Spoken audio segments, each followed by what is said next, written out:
सतनाम श्री वाहे गुरु जियो। धन धन सतगुरु नानक देव जी महाराज, आपकी कृपा के द्वारा एक साखी की जा रही है। इस साखी में वाहिगुरु की कृपा के द्वारा इस पता लगेगा कि किस तरह से एक का ही सहारा लेना चाहिए, एक का ही आसरा लेना चाहिए। कई बार हम लोग जगह जगह पर चक्कर काटते हैं। कभी पीर बाबा के पास चले गए, कभी गुरुद्वारे चले गए, कभी मंदिर चले गए, कभी मस्जिद चले गए। इस तरह से जगह जगह काटने से चक्कर कभी उस वाहिगुरु का, परमात्मा का सहारा नहीं मिल सकता।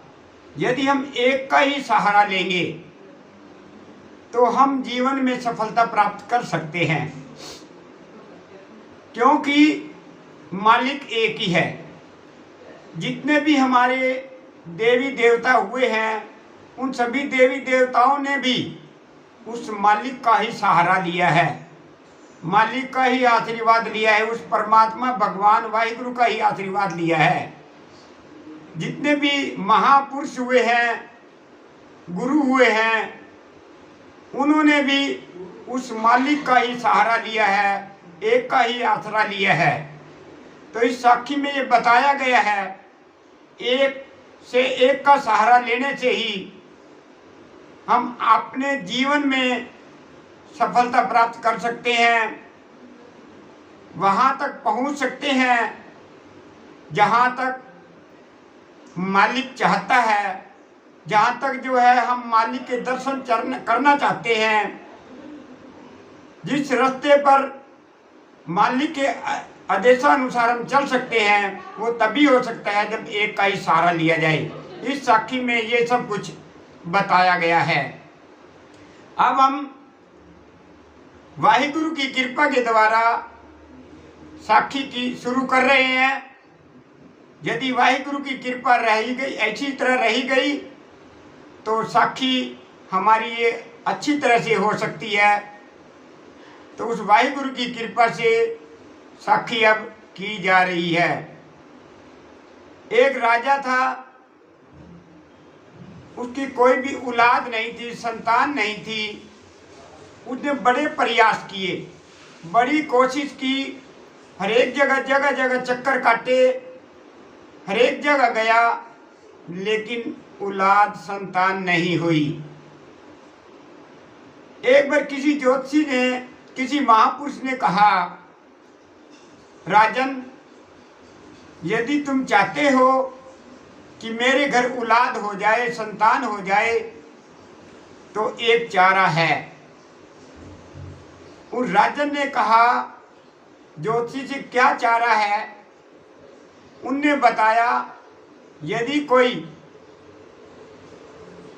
ब्राह्मण का बच्चे को बलि चढ़ा दी जाए देवी देवताओं के आगे, तो हो सकता है कि आपके घर संतान हो जाए। तो राजा ने कहा, सोचा ठीक है, ये तो मैं कर लूँगा, यदि मेरे घर संतान हो सकती है तो ज्योतिषियों ने कहा, इस तरह से करने से आपके घर संतान हो सकती है। लेकिन राजा ईमानदार था, ये सोचता था, मैं किसी की बलि चढ़ाऊं तो उसके माता पिता की अनुमति के बिना नहीं, उनसे पूछ कर ही चढ़ानी चाहिए। उसने पूरे राज्य, अपने राज्य में ढिंढोरा पिटा दिया कि कोई भी अपना बच्चा बेचना चाहे तो मुंह मांगा इनाम दिया जाएगा, लेकिन शर्त यही है कि उसकी बलि चढ़ाई जाएगी। ये सब कुछ उसने बात कह दी। एक ब्राह्मण जो बहुत ही गरीब था, उसने सोचा, क्यों न मैं अपना बच्चा बेच दूं, क्योंकि वह निकम्मा भी है, कोई कार्य भी नहीं करता, जगह जगह घूमता रहता है, ना ही किसी की मानता है। यदि मैं उनको बेच दूं राजा को तो मेरी गरीबी भी दूर हो सकती है और मुझे मुंह मांगा इनाम भी मिल जाएगा। तो उस ब्राह्मण, गरीब ब्राह्मण ने उस राजा के यहाँ अपना बेटा बेच दिया। लेकिन राजा ने उस ब्राह्मण से बेटा लेते समय ये बात कह दी कि इसकी बलि चढ़ानी है, यदि आप चाहो तो मुझे दे दो, नहीं तो जो है मैं झूठ नहीं बोल सकता, इसकी बलि चढ़ाऊंगा। तो उनके माता पिता ने कहा कोई बात नहीं।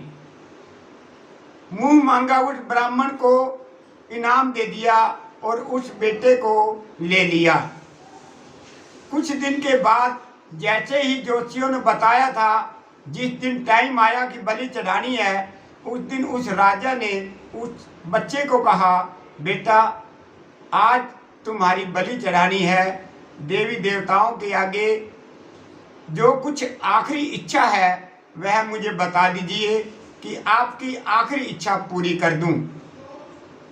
उस बच्चे ने कहा, राजन यदि मेरी आखिरी इच्छा पूरी करना चाहते हो तो एक काम मैं करना चाहता हूँ। तो राजा ने कहा बताए। तो उस बच्चे ने कहा, मैं आखिरी समय नदी पर जाकर स्नान करना चाहता हूँ। तो राजा ने कहा कोई बात को नहीं, कल सुबह तुझे नदी पर ले जाया जाएगा और आप वहाँ स्नान कर लेना। जैसे ही जो है राजा, उसके साथ मंत्री, सभी लोग साथ चले गए उस बच्चे को आखिरी उस बच्चे की इच्छा पूरी करने के लिए। और जैसे ही बच्चा उस नदी में, बच्चे ने सुबह सुबह स्नान किया। स्नान करने के बाद कपड़े कुपड़े पहनकर उसने मिट्टी की 4 ढेरियां बना ली। जैसे ही राजा और सभी मंत्री और सभी लोग इस बात को देख रहे थे, भाई बच्चा क्या कर रहा है।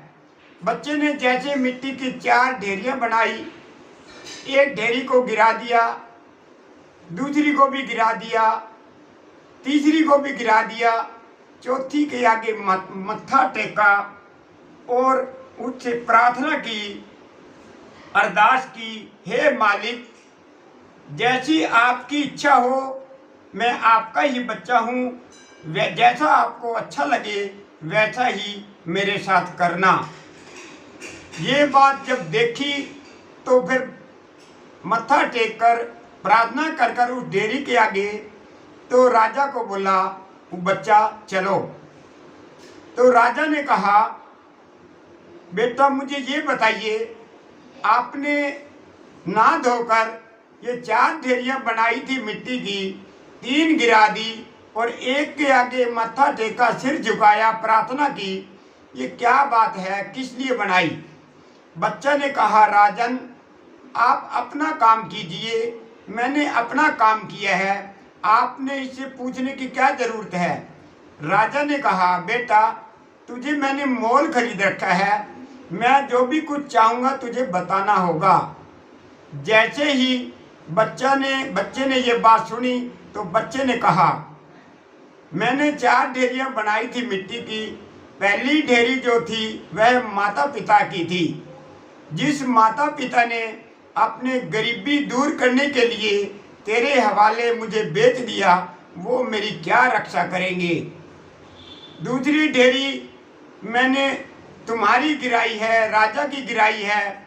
जो राजा अपनी प्रजा के लिए एक एक खून की बूंद बहा देता है, वह राजा अपनी संतान के लिए मुझे खरीद लिया और बलि चढ़ा रहा है, वह मेरी क्या रक्षा करेगा। तीसरी ढेरी मैंने देवी देवताओं की गिराई है, जो देवी देवता मेरे खून के प्यासे हैं, वह मेरी क्या रक्षा करेंगे। चौथी ढेरी मैंने इसलिए नहीं गिराई, वह एक मालिक की है, वह उस परमात्मा वाहिगुरु की है, वो जैसा चाहे वैसा करे, उनके आगे मैंने प्रार्थना की है। मुझे एक का ही सहारा है, इन 3 का सहारा मुझे समाप्त हो चुका है, उस एक का ही सहारा है, उस मालिक का। जिस मालिक का सबको सहारा होता है उसी आगे उस मालिक के मैंने आगे प्रार्थना की है। जैसा ही मालिक चाहे वैसा ही मुझे मंजूर है। इतनी बात सुनकर राजा का दिमाग हिल गया, पैरों के नीचे धरती खिसक गई। वह सोचने लगा, बच्चा है, छोटा है, लेकिन इतनी बड़ी ज्ञान की बात कर रहा है। यदि मैं इसकी बलि चढ़ा दूं, मेरे घर हो सके ना संतान हो, यदि हो जाए तो निकम्मी हो, बेकार हो, वह मेरे काबू से बाहर हो जाए, मेरे राज्य को खत्म कर दे, क्यों ना मैं इसी को ही अपना बेटा बना लूं और जो है इसी को ही जो है बाद में गद्दी सौंप दूंगा। ये बड़ी बड़ी ज्ञान की बातें की। ऐसी बातों को सुनकर जैसे ही राजा के दिमाग में इतनी बातें गई, उस बेटे को उठाया और अपनी छाती से लगा लिया और जोर जोर से रो पड़ा। बोला, बेटा, इतनी ज्ञान की बातें तुमने की हैं, मैं कभी आज तक नहीं सोच सकता था कोई हमारे देश में इतना ज्ञान की बातें करने वाला भी है। छोटा बच्चा है, इतनी ज्ञान की बातें की हैं आपने। आज से ही आप ही मेरे बेटे हो, मेरे बाद आपने ही गद्दी को संभालना है। अब आप देख सकते हैं, यदि हम लोग एक का ही सहारा लेंगे, एक का ही आसरा लेंगे, तो हमारे जीवन में सफलता मिल सकती है। हम जगह जगह घूमेंगे, दुनिया के आसरा ढूंढेंगे, दुनिया के सहारा ढूंढेंगे। हम ये सोचने लग जाते हैं कई बार, उसने मेरा बहुत काम कर दिया, वो मेरा अच्छा मित्र है। हम जो है वो देवी देवता के पास चले जाएं, उस गुरु के पास चले जाएं। वो जितने भी देवी देवताएं हैं, गुरु हैं, महापुरुष हैं, वो सभी के सभी हमारे उस मालिक को दर्शन कराने के लिए रास्ता दिखाते हैं। तो हमें उस मालिक को याद करना चाहिए, जिससे हम गुरुओं के पास जाते हैं।